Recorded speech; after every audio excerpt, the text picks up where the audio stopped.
Hello there. This is the Shawn 1113 podcast show. Different episode than you usually have. My name is Shawn 1113. Thank you for joining me. Whatever platform you're hearing and wherever you may be, anywhere in the world, thank you so much for joining me again. And stay encouraged no matter what. And with that, I got a couple of things off my chest. First of all, the NFL. What else can you say? This is my projections right now after week 3 because I got to wait for the Dallas Giants game tonight for Monday Night Football, this Monday night, week 3. Right now, it's a very close race before number 1.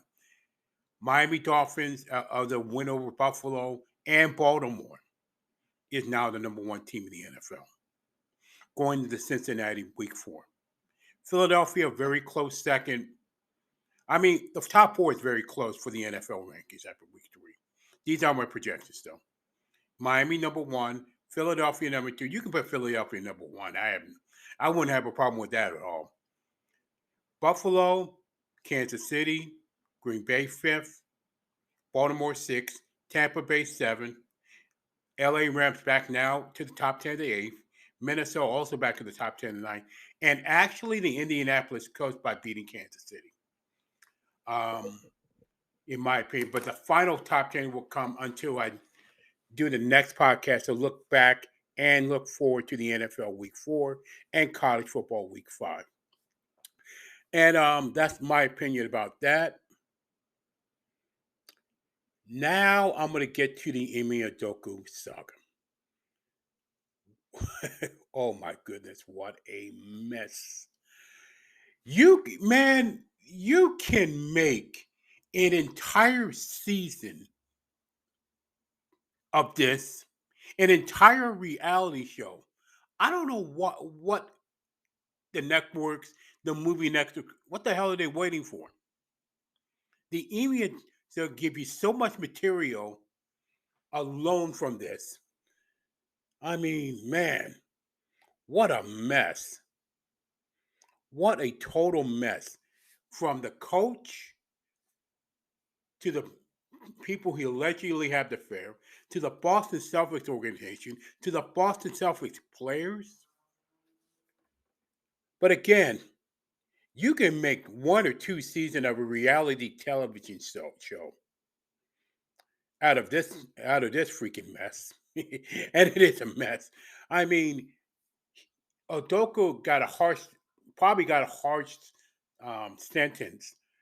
But the thing is, as we get deeper and deeper and deeper, the more embarrassing it is, not only for the Celtics, but for the NBA. To me, if Udoka did all that, this alleged affair, I mean, he did all up to it. And he did all that, and his fiance alone had no idea what was happening. And it turns out it was with the Boston Celtics organization with the alleged affair. If you have all that, no wonder he got suspended. Allegedly now one of the starters, not only in Neil Long's organization, one of Neil Long people, travel agent, did that. I mean, said something like that. Now even one of the Boston Celtics starters snitched on it. Oh my God! And with that, I'm like, I'm trying to figure out, and you wonder he got a year suspension. If I'm a Boston Celtic, if I'm one of the Boston Celtic, I would have at least buy him out because if Udoka comes back a year from now, um, why why would you come back?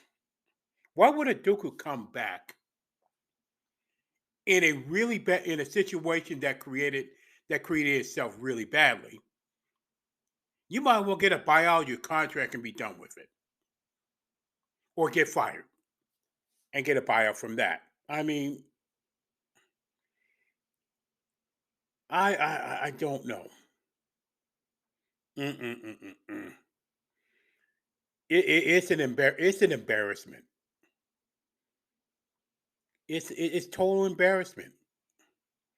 It's like, I mean, like I said, it's a reality TV show waiting to happen. The material alone, you can get seasons of that stuff.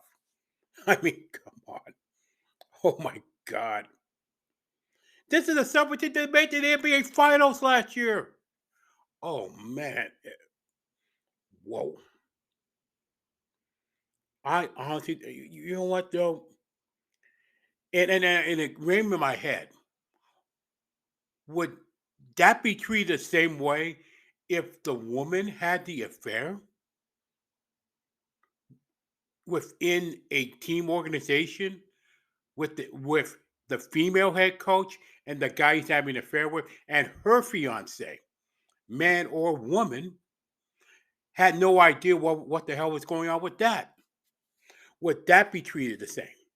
That's something to consider. But Udoka's mess, oh my goodness. I don't even know what's left to say. I'm sure it's going to get deeper and deeper as time goes on, but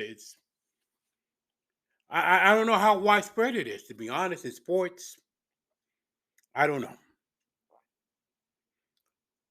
I I just got to breathe deeply because it's it's something else to behold. Some network out there is going to make a reality. Like I said one more time. Somebody's going to make a reality television show or a movie or a network series or a movie some, to something like this if they haven't already. And finally, in college football, I got to tell you, looking at everything I see in the college football landscape right now, these smaller teams, these smaller schools, are we beginning to see the process of these smaller teams, these mid-major college football teams that are not Power Five, starting to beat some of the bigger FBS schools, just like college basketball is now? Or we're going in that direction? That's a question to consider for college football fans out there. That is my Shawn 1113 special edition